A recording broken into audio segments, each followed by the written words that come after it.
Everybody, यह है class 10 science chapter 2 का पार्ट नंबर 9। इससे पहले भी हम 8 वीडियो बना चुके हैं और आप इसे देखने से पहले उन्हें ज़रूर देखें, तभी आपको ये समझ में आएंगे। Now we start. In the previous section we have seen the formation of salt during various reactions, है ना। जो पहले के हमारे पार्ट्स है उनमें हमने साल्ट की फॉर्मेशन के बारे में पढ़ा है, एसिड और बेस की रिएक्शन के बारे में पढ़ा है, मेटल हाइड्रोजन कार्बोनेट की एसिड के साथ रिएक्शन को पढ़ा है। तो उन सभी रिएक्शन में कहीं ना कहीं हमारे साल्ट ज़रूर बनते हैं। तो इस वीडियो में हम उन्हीं साल्ट के बारे में और अधिक जानने वाले हैं, मोर अबाउट द साल्ट्स, है ना। वे साल्ट कैसे बनते हैं और strong salt, weak salt, acidic salt, neutral salt, basic salt क्या होते हैं उनके बारे में हम इसमें जानेंगे। Let us understand more about their preparation, properties and uses. इसमें हम वे साल्ट कैसे बनाए जाते हैं, उनकी प्रॉपर्टीज़ क्या होती है और उनके यूज़ क्या होते हैं, उनके बारे में हम जानेंगे। Family of salts. Activity 2.13, right the chemical formulae of the salt given below. देखिए यहाँ पर कुछ साल्ट्स के नाम लिखे हुए हैं और आपको इन सब के फार्मूले याद होना बहुत ज़रूरी है, क्योंकि MCQs की जो संख्या बढ़ा दी गई है उसके अकॉर्डिंग आपको छोटे छोटे क्वेश्चंस में कुछ भी फार्मूले वगैरह दिए जा सकते हैं, तो आप उनको ज़रूर लर्न करें। जैसे यहाँ है पोटेशियम सल्फेट ना, पोटेशियम सल्फेट का फार्मूला क्या हुआ, K2SO4, sodium sulphate Na2SO4, calcium sulphate CaSO4, magnesium sulphate MgSO4, copper sulphate CuSO4, sodium chloride NaCl, sodium nitrate NaNO3, sodium carbonate Na2CO3, an ammonium chloride NH4Cl। इस तरह से आपको इन सब के फार्मूले याद होना चाहिए। Then identify the acid and bases from which the above salt may be obtained. तो हमने पहले पढ़ा है कि न्यूट्रलाइजेशन रिएक्शन में एसिड एंड बेस के मिलने से साल्ट फॉर्म होते हैं ना। साल्ट का निर्माण कैसे होता है, एसिड और बेस के मिलने से ही साल्ट बनते हैं, साथ में वाटर भी बनता है ना। तो आपको उन एसिड और बेस को पहचानना है जिससे वे साल्ट बने हैं। Salt having the same positive और negative radicals are said to belong a family. तो कोई भी बहुत सारे साल्ट हो सकते हैं, उनकी कुछ फैमिली होती है और उनको हम कैसे पहचानेंगे, उनके सेम पॉजिटिव या नेगेटिव रेडिकल्स के आधार पर हम उनको पहचानेंगे। जो पॉजिटिव और नेगेटिव आयंस होते हैं उनमें, उनके हिसाब से हम उनको क्लासीफाई करेंगे फैमिलीज़ में। For example, sodium chloride and sodium sulphate belong to the family of sodium salt, है ना। यहाँ पर एक एग्जाम्पल दिया है, सोडियम क्लोराइड और Na2SO4 सोडियम सल्फेट, है ना। तो इन दोनों में हमारे Na+ आयन कॉमन है ना, Na+ रेडिकल हमारा इसमें कॉमन है। तो ये दोनों कौन सी फैमिली के हो गए, सोडियम फैमिली के साल्ट हो गए, ठीक है। Then similarly NaCl and KCl belong to the family of chloride salt, है ना। अब यहाँ पर NaCl और KCl में क्या कॉमन है, Cl- कॉमन है। तो यहाँ पर हमारे ये दोनों साल्ट क्लोराइड साल्ट की फैमिली से रिलेटेड हैं। How many families can you identify among the salt given in the activity. तो आप इस एक्टिविटी में जो पर नाम दिए गए हैं, इनमें कितनी फैमिलीज़ को आप पहचान पाते हैं। तो आप देख सकते हैं कि यहाँ पर जैसे सल्फेट रेडिकल है ना, तो वो कई सारे साल्ट में हमारे आ रहा है। तो ये सब क्या है, सल्फेट फैमिली के साल्ट है, ठीक है। इसी तरह से chloride, ammonium chloride, sodium chloride, ये क्लोराइड फैमिली के हैं। जिसमें सोडियम आ रहा है वे सब सोडियम फैमिली के हैं, है ना। जिसमें नाइट्रेट आ रहा है वे नाइट्रेट फैमिली के हैं। जिनमें कार्बोनेट आता है वे कार्बोनेट फैमिली के साल्ट हैं। तो इस तरह से आप इनको फैमिलीज़ में डिवाइड कर सकते हैं और आसानी से पहचान सकते हैं। लेकिन उससे ज़्यादा ज़रूरी है कि किस एसिड और किस बेस से वो बनते हैं, आप उनको इस तरह से पहचान पाएँ। इसके लिए हमने आगे एक PPT तैयार की है, वो मैं आपको बताऊंगा। उससे पहले हम pH ऑफ साल्ट देख लेते हैं। pH ऑफ साल्ट मतलब pH हमारा एसिडिटी या बेसिसिटी से रिलेटेड होता है, आप जानते हैं। तो क्या साल्ट का भी कोई pH होता है, क्या उनमें भी एसिडिक, बेसिक या न्यूट्रल नेचर होता है, यही हम जानने की कोशिश करते हैं। Collect the following salt, sodium chloride, potassium nitrate, aluminium chloride, zinc sulphate, copper sulphate, sodium acetate, sodium carbonate and sodium hydrogen carbonate. Some other salt available can also be taken. तो जैसे कहीं भी ऐसे एग्जाम्पल दिए गए होते हैं, chemicals के नाम लिखे होते हैं, तो आप उनको बहुत अच्छे से ध्यान से पढ़ें, उनके फार्मूले लिखने की कोशिश करें और उनको लर्न करने की कोशिश करें, क्योंकि आपके 10th बेसिस में बहुत केमिस्ट्री में बहुत कम फार्मूले दिए गए हैं अकॉर्डिंग टू मी। आप बड़ी क्लास में जाएंगे तो आपको और भी बहुत सारे फार्मूले वहाँ पर देखने को मिलेंगे। तो इस स्टैंडर्ड में आपको कम से कम इन फार्मूलों के नेम और फार्मूले याद हो जाने चाहिए, क्योंकि ये आगे भी कभी हमारे काम आने वाले हैं बहुत ज़्यादा। तो आपको क्या करना है, ये जो साल्ट्स दिए गए हैं इनके क्या करने हैं, कलेक्ट करने हैं। पहले तो check their solubility in water और यूज डिस्टिल वाटर ओनली। आपको डिस्टिल वाटर में इनको सोल्यूबल करना है, इनको घोलना है और देखना है कि कितने घुल पाते हैं और कितने नहीं। Check the action of the solution on litmus and find the pH using pH paper. आपको इन सॉल्यूशन को लिटमस की सहायता से या पीएच पेपर की सहायता से, जो हमारा यूनिवर्सल इंडिकेटर का पीएच पेपर होता है उसकी सहायता से इनकी पीएच आइडेंटिफाई करनी है। Which of salts are acidic, basic और न्यूट्रल, है ना। ये आपके लिए एक नए टर्म है कि साल्ट भी एसिडिक, बेसिक और न्यूट्रल हो सकते हैं क्या। आइडेंटिफाई द एसिड और base used to form the salt. और ये जो साल्ट हमारे दे रखे हैं इनको आपको आइडेंटिफाई करना है कि ये कौन से एसिड और कौन से बेस से इनको बनाया गया है, क्योंकि यदि हम इनको पहचान पाते हैं एसिड और बेस से कि वो एसिड स्ट्रॉन्ग है या जो बेस उसमें यूज किया गया है वो स्ट्रॉन्ग या वीक है, तो उस हिसाब से हम उनको एसिडिक, बेसिक और न्यूट्रल क्लासीफाई कर सकते हैं बहुत आसानी से, जो कि मैं आपको अभी पीपीटी में दिखाने वाला हूँ।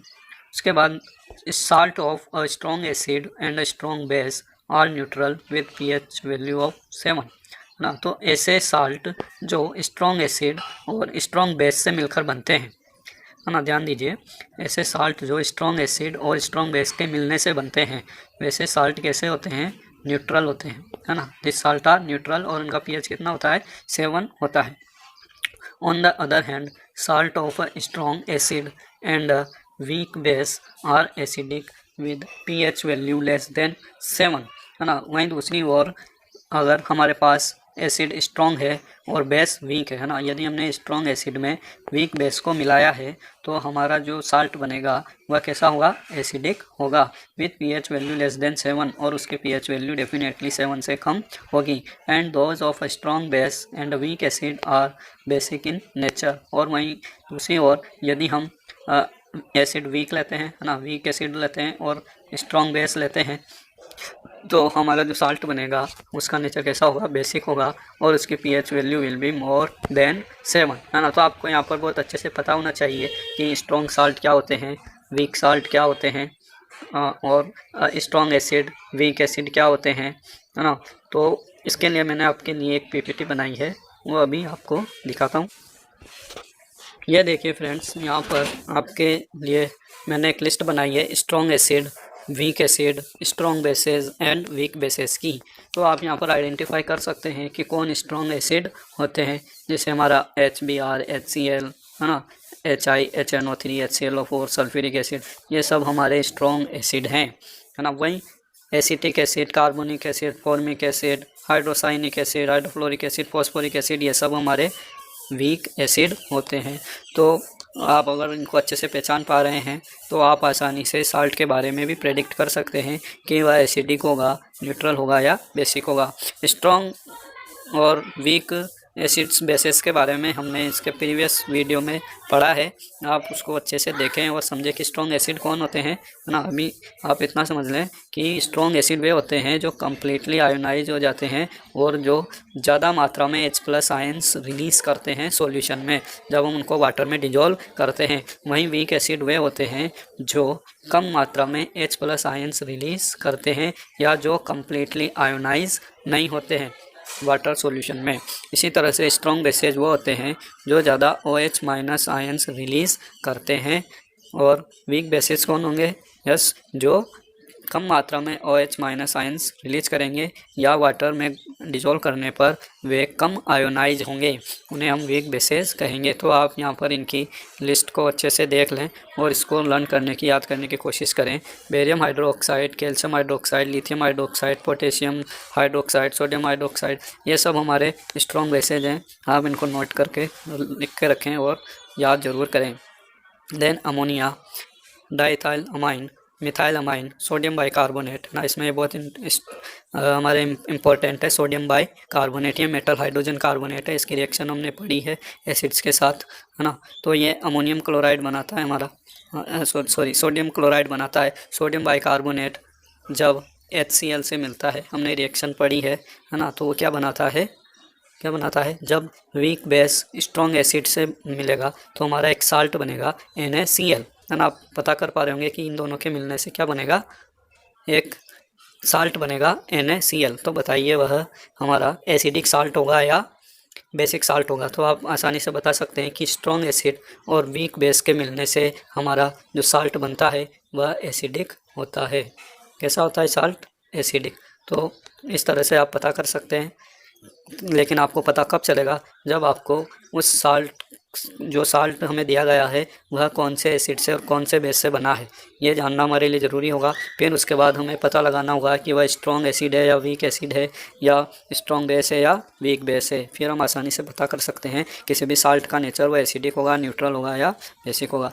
इसी तरह से यदि हम सोडियम हाइड्रोक्साइड और एसिटिक एसिड को लेते हैं, है ना, एसिटिक एसिड एक वीक एसिड है और सोडियम हाइड्रोक्साइड एक स्ट्रॉन्ग बेस है, तो इनके मिलने से आप बता सकते हैं क्या बनेगा, यस CH3COONA, है ना। सोडियम एसीटेट हमारा बनेगा, यहाँ पर H को हटाकर आप उसकी जगह Na लगा दीजिए तो ये बन जाएगा CH3COONA, ठीक है। तो इसको हम बोलेंगे सोडियम एसीटेट। और ये हमारा किस तरह का साल्ट होगा, यस स्ट्रॉन्ग बेस और वीक एसिड के मिलने से हमारा बेसिक साल्ट बनेगा। उसका नेचर कैसा होगा, बेसिक, और उसका pH मोर देन 7 होगा, ठीक है।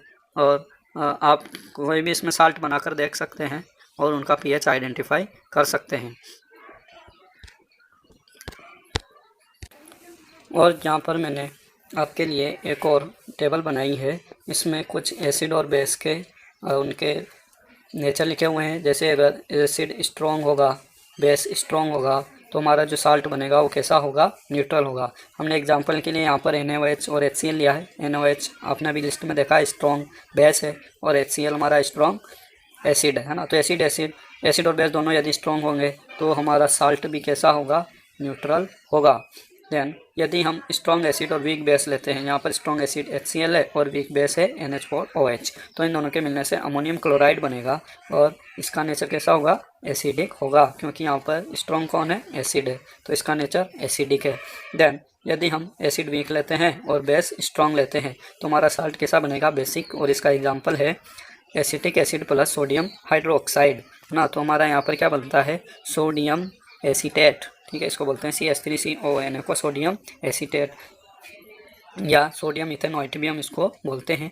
तो ये हमारा कैसा नेचर होगा, इसका बेसिक होगा।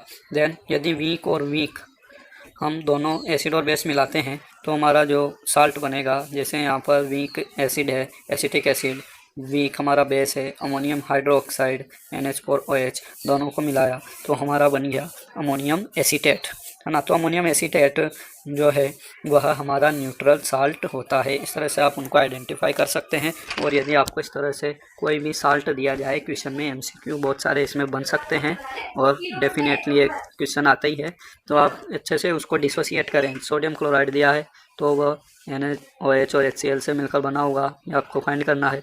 अमोनियम क्लोराइड दिया है तो HCl और NH4OH से बना होगा। देन सोडियम एसीटेट दिया है तो एसिटिक एसिड और NOH से बना होगा, ये आपको आइडेंटिफाई करना है, ठीक है। नाउ हम वापस अपने चैप्टर पर आ जाते हैं। Now we will study about chemicals from common salt, है ना। कॉमन साल्ट क्या होता है हमारा, NaCl, sodium chloride is called common salt.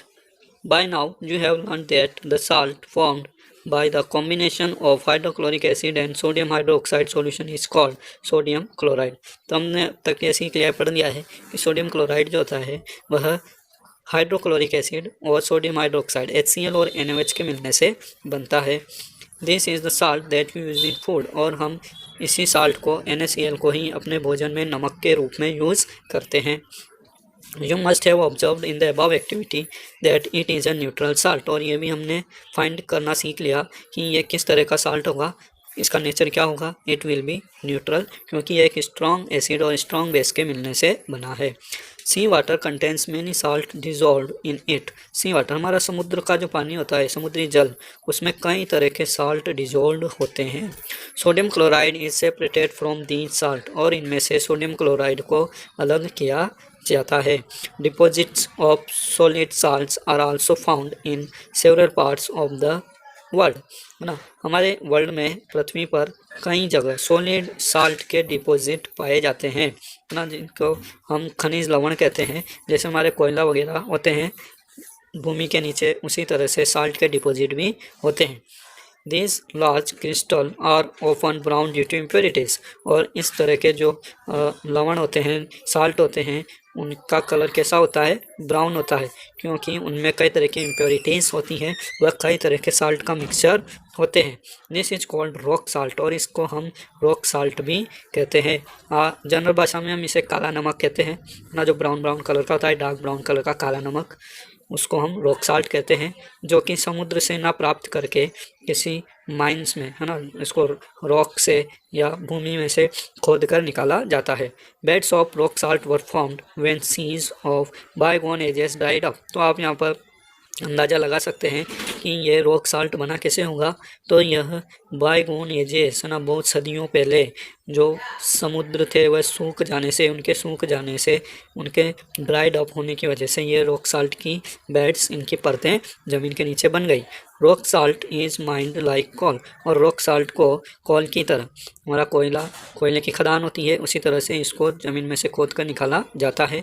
You must have heard about Mahatma Gandhi Dandi march. आपने महात्मा गांधी के दांडी मार्च, नमक सत्याग्रह के बारे में पढ़ा होगा, है ना, जो असहयोग आंदोलन के दौरान उन्होंने शुरू किया था। और आप SST में और अच्छे से पढ़ते होंगे, तो आप मुझे कमेंट करके बताएं कि उन्होंने दांडी मार्च कब शुरू किया था, कौन सी ईयर में। ठीक है। Did you know that sodium chloride was such an important symbol in our struggle for freedom, और हमारे जो स्वतंत्रता संग्राम का आंदोलन था उसमें भी इसका बहुत बड़ा रोल था, या इसको एक चिन्ह के रूप में यूज किया जाता था, नमक को। ठीक है। देन हम इसके बारे में और जानेंगे, कॉमन साल्ट इतना इम्पोर्टेंट क्यों है। Common salt raw material for chemicals. Common salt जो है कई तरह के केमिकल्स को बनाने में यूज़ किया जाता है, उनके लिए यह एक कच्ची सामग्री है। The most common salt thus obtained is an important raw material for various materials for daily use, है ना। तो जो हमारा कॉमन साल्ट है, जिसे हम खाने में यूज करते हैं, यह कई तरह के डिफरेंट मटेरियल्स के जो हम डेली यूज करते हैं उनके लिए एक इम्पोर्टेंट रॉ मटेरियल है, such as sodium hydroxide, baking soda, washing soda, bleaching powder and many more, है ना। तो यहाँ पर कई तरह के साल्ट्स और प्रोडक्ट्स NaCl के यूज से बनाए जाते हैं by using as raw material, है ना। तो उनमें जो मेन है सोडियम हाइड्रोक्साइड, है ना, जिसे हम कास्टिक सोडा भी कहते हैं, NaOH, कास्टिक सोडा NaOH, ये हमारा सोडियम हाइड्रोक्साइड है, कास्टिक सोडा। बेकिंग सोडा है NaHCO3। देन वॉशिंग सोडा है, धावन सोडा जिसे हम कहते हैं, है ना, कैल्शियम सोडियम सल्फेट आता है इसमें। देन ब्लीचिंग पाउडर है, कैल्शियम ऑक्सीक्लोराइड एंड मनी मोर। इसके अलावा भी कई तरह के साल्ट हैं जो आपके सिलेबस में दिए गए हैं, और इनके फार्मूलों की एक लिस्ट मैं आपको देने वाला हूं, और आप उसको ज़रूर अच्छे से लर्न कर लें। कम से कम इनके फार्मूले, इनकी प्रिपरेशन और इनके यूजेस, है ना, इनको कहाँ यूज किया जाता है, कहाँ ये काम आते हैं, इस पर डेफिनेटली एक क्वेश्चन बनता है, तो आप इसको अच्छे से लर्न कर लें। Let us see how one substance used for making all the different substance। तो हम यहाँ पर जानेंगे, देखेंगे कि कैसे एक पदार्थ से, एक सोडियम क्लोराइड से कई तरह के पदार्थ बनाए जाते हैं। तो हमारा सबसे पहला है इसमें sodium hydroxide. Sodium hydroxide NaOH, नीचे फार्मूला दिया गया है। ये कैसे प्रिपेयर होता है देखते हैं। When electricity is passed through an aqueous solution of sodium chloride called brine, है ना, ब्राइन। हमारा जो समुद्री जल होता है, अत्यधिक खारा जल, उसको भी हम ब्राइन कह सकते हैं, या ब्राइन का अर्थ होता है अत्यधिक खारा लवणीय जल। ठीक है। तो जो एक्वा सॉल्यूशन होता है सोडियम क्लोराइड का, उसको हम इलेक्ट्रिसिटी उसमें पास कराते हैं।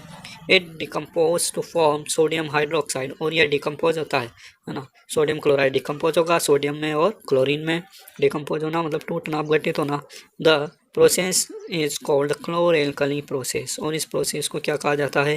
क्लोर एल्कली प्रोसेस कहा जाता है। और आप इसे बहुत अच्छे से लर्न कर लें। It is most important point in this topic कि व्हाट इज़ क्लोर एल्कली प्रोसेस। ये एग्जाम में पूछा गया है कई बार, है ना। तो आप ट्यूशन में नोट कर सकते हैं what is chlor alkali process. और इसको ऐसे भी पूछा गया है कि by which process caustic soda और sodium hydroxide can be prepared. ठीक है। तो आप इस तरह से इसको क्वेश्चन अपने आप बनाना सीखें और उनको नोट करना सीखें। Because of the products formed chlor for chlorine and alkali for sodium hydroxide, है ना। तो इसको ऐसा नाम क्यों दिया गया है?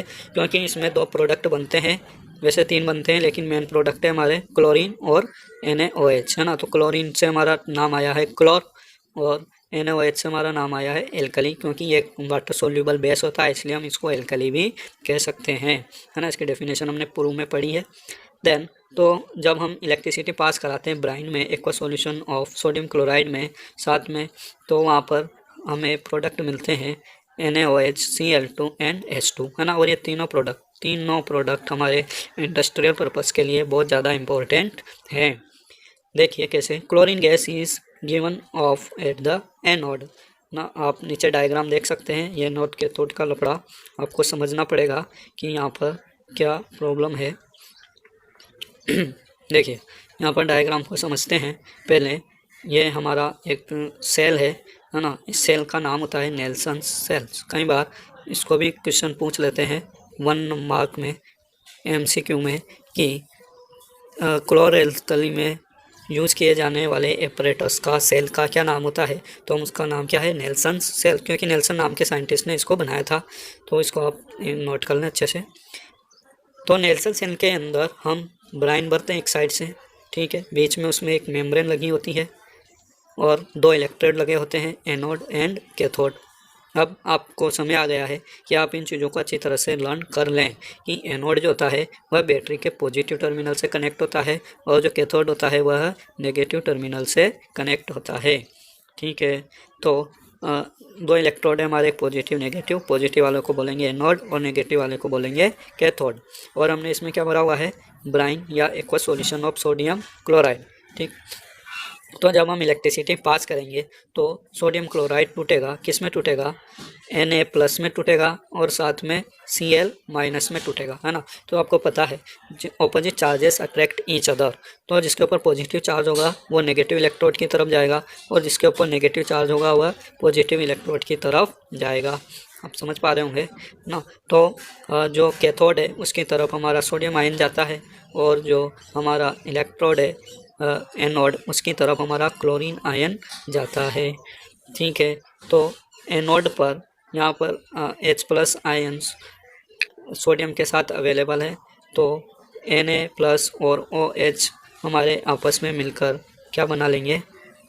NaOH बना लेंगे, कास्टिक सोडा या सोडियम हाइड्रोक्साइड बना लेंगे। साथ में ये जो H+ आयन है वह किधर जाते हैं? हमारे कैथोड की तरफ जाते हैं, और हाइड्रोजन में कन्वर्ट होकर वह बाहर निकल जाते हैं। इसी तरह से Cl- जो आयन है ना, वो गैस है, एक और Cl आयन के साथ वो मिलकर बाहर निकल जाती है, ठीक। देन अब हम देखते हैं कि यहाँ पर हमें जो Cl2 मिली है वह कहाँ कहाँ यूज होती है?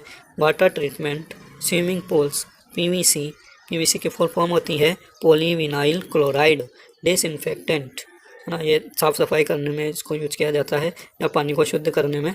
CFCs, क्लोरोफ्लोरोकार्बन, है ना। ये आपने इसको ओजोन लेयर डिप्लीशन में पढ़ा होगा, CFC। तो ये CFC को बनाने में, जैसे फ्रीऑन गैस होती है जिसे हम फ्रिज AC वगैरह में यूज करते हैं, है ना, ये हमारी एक CFC बनाने में भी यूज़ होती है। देन पेस्टिसाइड्स, कीड़ों को मारने की दवाएं जो होती हैं उनको बनाने में यूज होती है। तो आप देख सकते हैं इसके एक ही प्रोडक्ट से, है ना, एक साल्ट से हमने 3 प्रोडक्ट बनाए, और तीनों प्रोडक्ट हमारे काफ़ी काम आ रहे हैं। और अब हम देख लेते हैं कि हाइड्रोजन को कहाँ कहाँ यूज़ किया जाता है। तो हाइड्रोजन को फ्यूल के रूप में यूज़ किया जाता है। It is a combustible gas, है ना। तो जो हमारे रॉकेट लॉन्चर वगैरह होते हैं उनमें स्पेस शटल्स में इनको यूज़ करते हैं एज अ फ्यूल। देन मार्गेरिन, मार्गेरिन हमारा एक नकली मक्खन होता है जिसे जो हमारे फूड आइटम्स होते हैं, पेस्ट्रीज, केक्स वगैरह, इनमें यूज़ किया जाता है। इट इज़ अ फॉल्स मक्खन ऑफ बटर, ठीक है, और ये काफ़ी नुकसानदायक भी होता है हेल्थ के लिए। देन अमोनिया, और अमोनिया जैसी गैसें बनाने में NH3, अमोनिया का फार्मूला होता है NH3, है ना। इसको हम फर्टिलाइज़र बनाने में, क्योंकि नाइट्रोजन का एक प्रोडक्ट है, तो हम इसको अमोनिया फर्टिलाइज़र्स में बनाने के लिए यूज़ करते हैं, ठीक है। हाइड्रोजन H2+N2 की रिएक्शन होती है तो हमारा अमोनिया बनता है। तो आप देख सकते हैं कि एक प्रोडक्ट से कई तरह की चीज़ें हम बना पा रहे हैं। देन ब्राइन कंटेनिंग NOH दूसरे आउटलेट से बाहर निकलता है ना। तो इसको हम कहाँ कहाँ यूज कर सकते हैं। डीग्रीसिंग मेटल, मेटल को डीग्रीस करने में, मेटल को हम जो हमारे कल पुर्जे होते हैं मशीनों के, इंजन्स वगैरह के, उनमें ग्रीस लगा होता है तो उनको साफ़ करने के लिए इसका हम कास्टिक सोडा का यूज करते हैं। देन सोप एंड डिटर्जेंट, साबुन और डिटर्जेंट बनाने में इसका यूज करते हैं।